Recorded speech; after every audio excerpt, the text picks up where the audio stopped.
practicing NHS clinician and Senior Director of Research at Community Health Impact Coalition. So he's Assistant Clinical Professor of Global Health at Mount Sinai and a technical advisor to the WHO. And he's run a popular health education YouTube channel focusing on providing evidence-based but bite-sized and easily accessible healthcare. So thank you so much.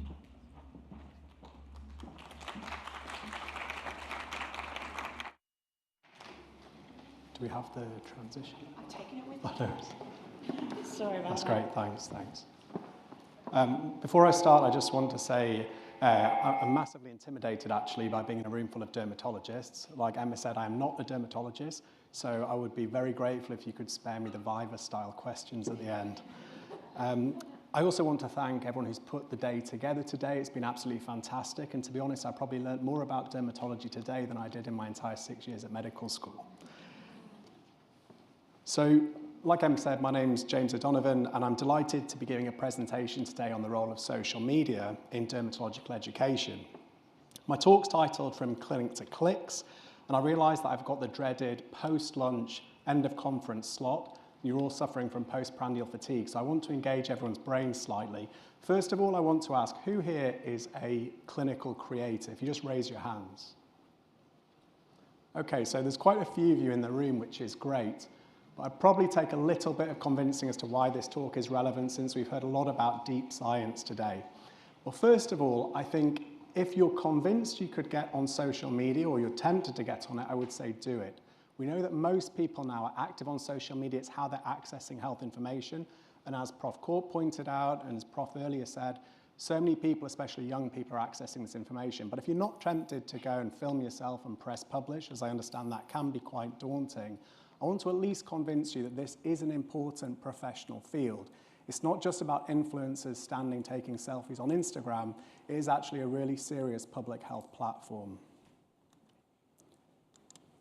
So I'm going to play a video now which will hopefully bring to life what the previous speaker was talking about earlier when we were talking about sunscreen. Today I'm at Newcastle University to find out how often people are wearing sunscreen. So how often do you apply sunscreen to your face? I apply sunscreen every day. Really? Under my makeup, yeah. To be honest, pretty much never. Okay. I'd say maybe in the summer I become a bit more conscious about it. Maybe like 3 times a week-ish. I'd say like once a day. I apply sunscreen every day. Okay. Every single day before I leave the house. So you should be wearing sunscreen every single day, even on cloudy days like today, and that's to protect from harmful UV rays from the sun, which cause things like premature aging and skin cancer. But how often are you wearing sunscreen? Let me know in the comments section. So that was just a really short example of a video that I did when I toured a couple of UK universities. And it was amazing for a couple of reasons. Number one, that video got several thousand views within the first day of it being published, and it continues to get thousands of views now, almost a year later.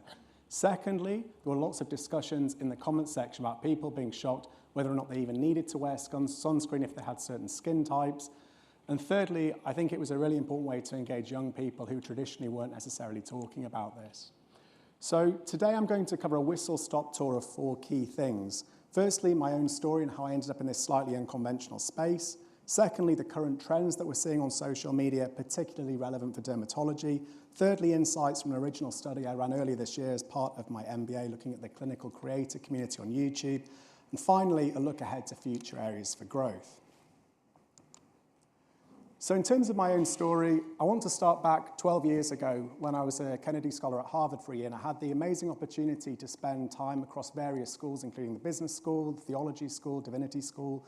But it was actually at the Graduate School of Education which completely changed my worldview and outlook. I was fortunate enough to be sat in the cafe one day when a pretty unassuming guy joined me for a coffee. His name was Sal. And he sat down and we were talking about what we did, why we were there. And I asked him what he was doing, and he said that he was running an educational platform online teaching kids about maths, science, and English. Sounded absolutely amazing. He had a background as an investment banker, but had decided to dedicate the rest of his life to this. He handed me a business card and disappeared off. I later found out that was Sal Khan of the Khan Academy, and I was really inspired about his amazing reach and how he changed his life trajectory. I returned back to the UK, went to complete my final year of medical school. And with that thought in mind, I was struck by how I was reading textbooks for my final exams which were describing things like basal cell carcinomas, melanomas. Often there were never pictures in there, and also clinical signs such as Murphy's sign, SOAS sign. The descriptions were pretty poor, and I decided to create some videos, put them on YouTube, and these have continued to be viewed by thousands of medical students over the world who access them. I then had a long break. You'll notice between 2014 and 2017, I was doing my junior doctor jobs down in Peterborough and Cambridge. It's great to see Sonia earlier. And I just didn't have time to post on YouTube. YouTube's actually very time consuming if you're going to do it well. And so I was just super busy doing clinical jobs, and I didn't post at all. I then went to do a PhD in Uganda, and I spent 3 years there. And spending time in rural villages made me realize that the way we sometimes complicate health information in the global north is very frustrating. In Uganda, there's a rich history of storytelling, there's a rich history of oral traditions, and there's also a rich history of doing things by seeing. Storytelling is the way people access most health information. So it got me thinking, how can we do this better in the UK? I returned back, started general practice training, but to be honest, I was really frustrated about 3 things. Number 1, super poor health literacy in the area I was working. I still work in Newcastle in areas of high socioeconomic deprivation. The average literacy age is 9 to 11. We were handing out patient information leaflets that were either ending up in the bin or they were completely full of jargon. Secondly, I had no time. I was stuck in clinic and I had maybe 10, 15 minutes to explain complex topics. People weren't coming in with one issue, they were coming in with about 5, as you probably well know. And so I went home in the evenings and started to create a bank of videos based around questions that I'd seen day to day. They're not particularly exciting or sexy, they're just me sat in my living room talking about things I think people need to know. And I used to include descriptions in the description box with useful patient information leaflets, information sources, importantly in non-English language, because we didn't have those patient information leaflets to hand, and over time those grew organically. Fast forward now, my channel has just under 500,000 subscribers and I get 5 million views every month. But beyond this process of creating content, I want to tell you about doors that it can open, doors that I didn't even realize could be opened. Firstly, I had the opportunity to go to number 10 Downing Street earlier this year, and that was part of a clinical creator group that was brought together by number 10, and then later on in the year, I managed to go to a wider creator reception. And this is important for 2 reasons. Number 1, at the highest levels of policy making, they're realizing the potential and power of online content creators. In fact, just earlier this week, there was an all-party parliamentary group that was formed just around content creation. And secondly, you might have noticed in the BBC earlier this week that content creators contribute £2.2 billion to the UK economy, so this is a really serious and growing field. I'm also fortunate to be a regular guest at Google and YouTube, where I've managed to meet some incredible colleagues, many of whom are sat here, people like Virginia, Simi, Yasir. And that's been really important because sometimes when you're doing something slightly different and unconventional in medicine, you can be met with judgment or people thinking, who is this guy? What's he doing? But actually being part of this group has been absolutely incredible. They are genuinely super supportive colleagues. And I would encourage all of you who are here today, if you haven't met any of them yet, to please connect with them. And also, it's allowed me to have one-to-one conversations with people who I think are making important decisions. People like Wes Streeting, where we helped launch the 10-year NHS plan. So to put this and give you some sort of sense of what's going on, I want to show you the entire reality to make sure it's not just a curated highlight reel, because to be honest, there have been many tough moments and moments where I've thought to myself, why am I actually doing this? So as you'll see, my first video was published all the way back in 2014. There was a total flat line. No one was really watching my videos. And then around 2021, the videos started to spike and continue. And in fact, I made my first dermatological related video back in 2016. Again, that had hardly any views in 2016, and now it's got just over 25,000. I also want to talk about a concrete example about how this applies to dermatology. So I uploaded a video on hand eczema. After 60 days, it had just 1,000 views. But after 684 days, 166,000 views. Now you'll see I've deliberately left how much money I've made from this video in the top corner. It works out as about £2 per 1,000 views. Now, you might not think that's much money, and you'd probably be right, because most health creators are actually doing much more than just pressing publish on a video. They are spending hours and hours researching, filming, editing, and doing a lot of the marketing afterwards.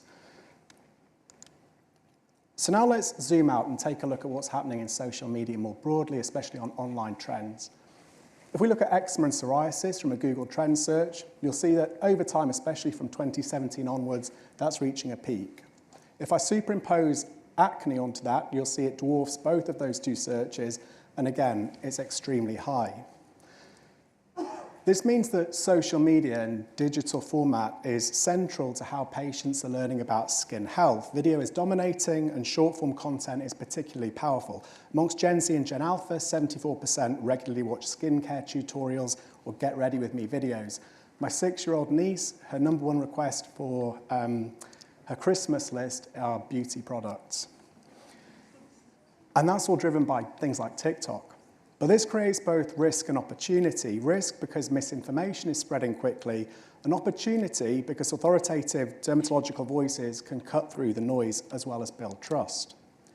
Now, in terms of some key platform updates that I think you should be aware of, on YouTube, they've introduced something called A/B testing. This is where you can test different versions of thumbnails and video titles when the video goes out and see which is performing best.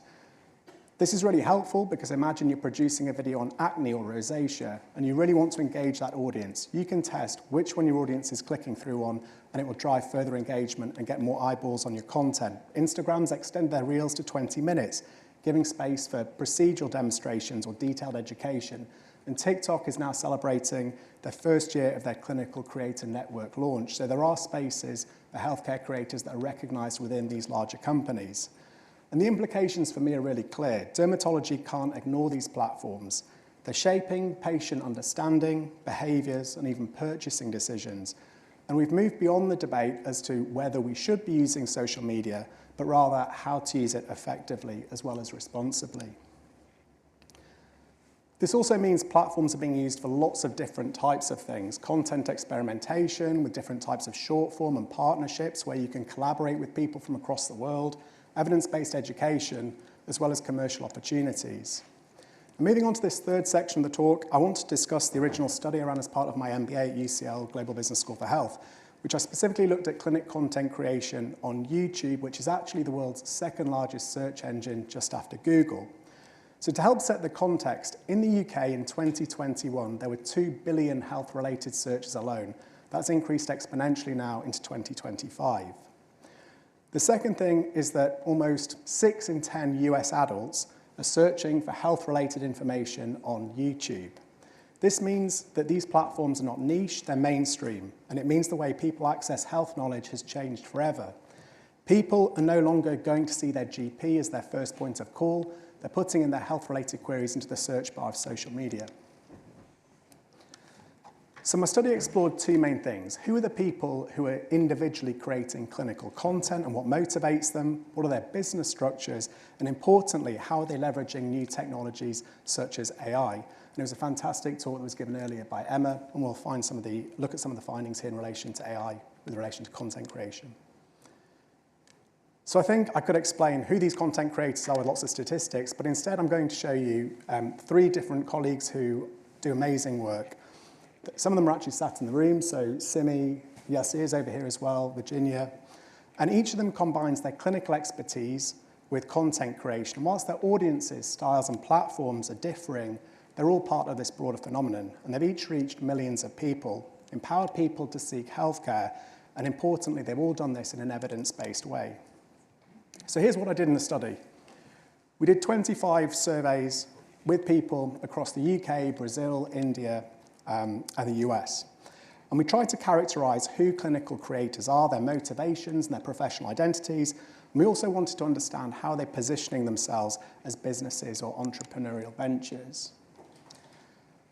So taking a look at the results, I'd like to start with the motivations of the clinical creators. Why are they doing this? Well, the top motivators were as follows. To help educate at scale was the #1 purpose.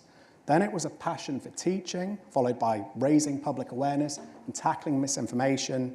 Next was seeking business opportunities, and the next was building a brand. So what do I see by this? Well, you could argue that there is a dual set of motivations. On one side, you have purpose, service, and education, as well as tackling misinformation. On the other side, entrepreneurship, brand building, and revenue. But I don't think it's quite as simple as that. It's important that we're really clear. Creators can build a brand whilst also be driven by purpose. They can also generate substantial revenue streams whilst educating the general public. And I'd argue that it's really important we have an open and transparent discussion about this, because without the sustainable revenue streams, you can't stay in the game long enough or innovate to impact at scale. And it's important we have these trusted individual voices out there, because that's who our patients are trusting. So these clinical creators are also largely working full-time, and they're still active in clinical practice. In fact, 88% are still clinically active. They average over 35 hours a week in clinical practice. Some are doing many more hours, and they spend over 12 hours a week on content creation. So if we think about that, people are actually doing two jobs. Some are full-time clinicians squeezing content into evenings and weekends, which is what I do. And to be honest, that does create a tension. Clinicians say that staying active in clinical practice keeps them grounded. One actually told me, and I quote, "The fear of losing your license keeps you in check. It stops you drifting into pseudoscience." Another said, "I need an active caseload, otherwise my training delivery wouldn't feel authentic." But at the same time, those dual demands do take a toll. When asked about how sustainable the current workload is, as you can see here, a significant proportion are saying that they feel it was not sustainable. And so how long can clinician creators really keep this pace of content creation up? When I asked them how long they plan on continuing with content creation, most said 5 years or more, but a significant majority were unsure or only plan to do so for 1 to 3 years. Now, in all honesty, I think that uncertainty should actually worry us, because if the credible voices burn out, misinformation is going to fill the vacuum. So it's vital that platforms such as YouTube and TikTok, as well as industry partners like L'Oreal, support content creators and make sure that they're fully supported to make sure the gap is bridged. And talking about sustainability, I do think it is important to talk about burnout. Frustratingly, 75% of clinical creators reported experiencing burnout at least 75% of the time. Again, that's really important, because if you think about it, the platforms like YouTube are relying on the individual creators to create content for them, which goes into search and appears on Google and YouTube and other platforms. But if the clinicians who are creating it are under significant strain with little institutional support, it leaves me asking the question, who will be there? So if we pivot slightly now and we start to look at business structures, 64% of clinical creators are incorporated as formal businesses, most as limited companies. Of those who've established a business, 70% actually did it with no help whatsoever. Those who did have help found useful sources such as the YouTube Creator Programme or the NHS Clinical Entrepreneur Scheme. In terms of profitability, this was a super interesting finding for me. 52% are operating at a loss. Now, you might see videos out there on social media with thumbnails such as "How I Made $1 Million as a Medical Student." For the vast majority of people, that is certainly not the case. In fact, one creator I spoke to was putting in £1,000 of their own money from their clinical salary to fund their content creation. Only 28% are actually profitable, and even then, it takes years. And success is not always defined in financial terms. In fact, 40% don't actually use revenue as their main metric of success. In fact, 60% said personal fulfillment matters more. But in order to have sustainable businesses, it's really important to talk about diversification of revenue streams. So in terms of revenue streams that clinical creators use, the top 5 were things like AdSense, so on-platform adverts. So when you look at a video on YouTube, you see a pre-roll advert or a mid-roll advert, some of that money will be going to the creator. Next, there were sponsorships and brand partnerships, speaking fees, consulting, and then products and merchandise were much smaller. Creators described ads as reliable but low, sponsorships as lucrative but very unpredictable, and speaking and consulting offers credibility but not always scalability. There is a trend to shift away from dependency on brands and platforms towards owning your own intellectual property, things such as courses, and that's where many see the future. Now, talking about the future, I asked them about AI as well, and I want to get a quick show of hands. How many people think clinical creators are currently using AI? Okay. So I'm going to try to gauge an extent of this. How many people think 20% of creators are using AI? you just raise your hands. 40%? Just clinical content creators in the context of this study. So 40%, 60%, 80%, and 100%. Okay, so a real mix there. 84% of respondents said they use AI tools in their content creation. The most common tool was ChatGPT, but this was followed by AI video editing tools, AI scheduling, voice cloning or text-to-speech, or some don't use any AI tools at present. Now, it's really important that we look at things such as voice cloning or text-to-speech. I actually spent thousands of pounds on an AI voice cloning platform to try and translate my videos into non-English languages. I thought that was important from a health equity perspective. The free version was actually fantastic. When I trialed it, I sent it to multiple of my friends who speak Spanish. But when I then rolled out the video across a 5-10 minute video, the dubbing was completely off and there were lots of inaccuracies in terms of technical medical terms. So it's super dangerous and we need to be giving that context. There is interesting news that's come out of Made on YouTube this week where they're going to be rolling out voice platforms across multiple different languages in the coming months and years. In terms of what they use AI for, they're primarily using it for generating scripts, drafting titles and descriptions, and brainstorming ideas. The number one reason for using AI was to save time. Others mentioned improving quality, reducing production costs, and sparking creativity. Clinicians seem to be generally optimistic about AI's role. They saw it as an assistant, not a replacement, something that could maybe make their work more sustainable. Personally, I'm not sure about this. I think we need to do lots more work on it. I think from an ethical perspective, there's lots of questions and also patient data and security, but that will come in a later study. So finally, what's the future for clinical creators? Well, this is an emerging field, and the big question we're left with is where does this all go next? I've had the fortune of meeting Neil Mohan, CEO of YouTube, and I had some time to think and reflect on a discussion I had with him about 3 big advancements that are coming next. First, the rise of AI-generated content. As we heard from Emma earlier, we can't ignore that AI is here and it's here to stay.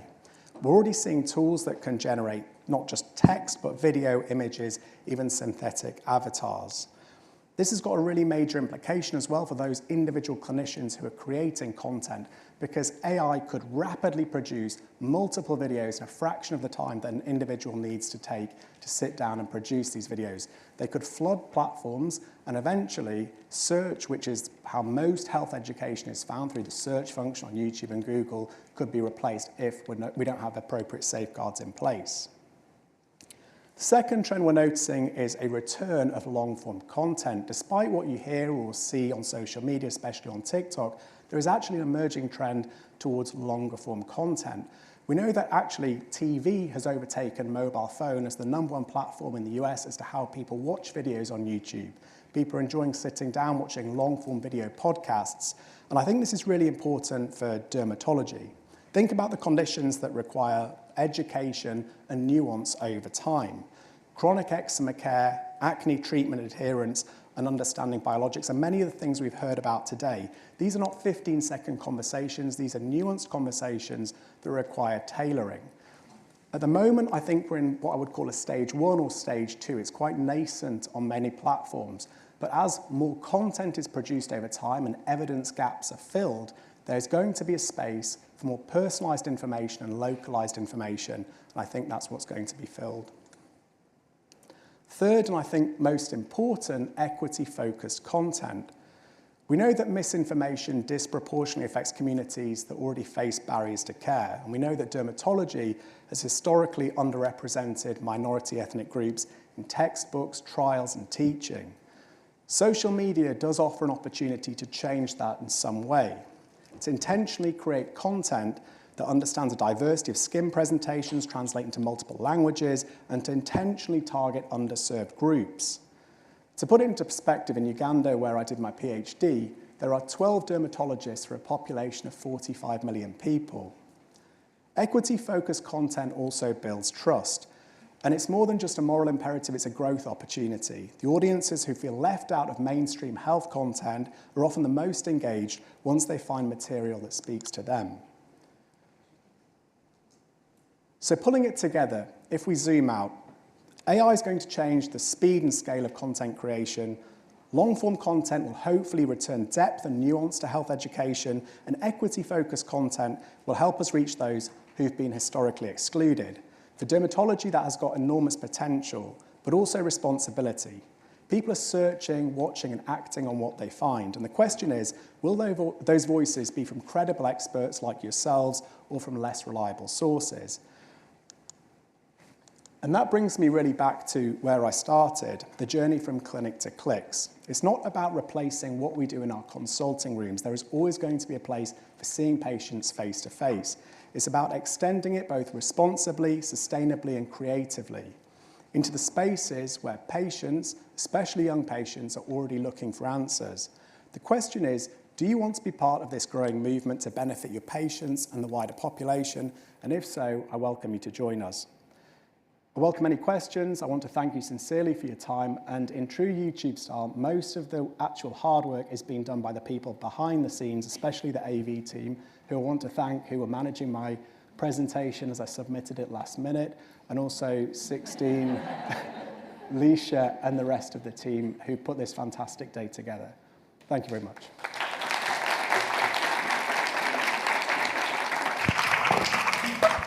Thank you so much, James. I think that was such a good whistle-stop tour of your experience as a clinical content creator. And I really would try and echo what James says about if you're not going to be there telling people about their skin, there are plenty of other people who are happy to take your place and really give a lot of misinformation.